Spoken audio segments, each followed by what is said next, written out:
1590 के करीब जो घर थे इनको इन घरों का मुआवजा अदा किया गया था और जो ज़मीन थी उसके हुसूल के लिए जो अमल मुकम्मल हुआ और जो कार्रवाइयाँ थी कानूनी उसमें जो CDA और हुकूमत का ये कहना है कि ये कानून के मुताबिक मलकियत अथॉरिटी के पास मुंतकिल हो चुकी थी।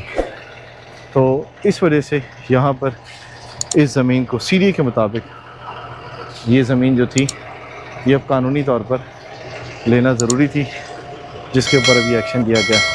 तो ये था आज का एपिसोड। उम्मीद है आपने देखा कि यहाँ पर जो लोग हैं उनकी क्या सिचुएशन है, फिर उसके बाद CDA जिस तरह से ऑपरेशन कर रहा है वो क्या सूरत हाल है और किस तरह से कानून नाफिज करने वाले इदारे मुआवनत कर रहे हैं यहाँ पर, और इस एरिया को अब तक कितना क्लियर किया जा चुका है और कितना ऑपरेशन अभी बाकी है। तो अगले किसी एपिसोड में हाज़िर होंगे आपकी खिदमत में, तो मज़ीद इस हवाले से तफसीलात से आगाह करेंगे। तब तक के लिए अल्लाह हाफ़िज़ जी।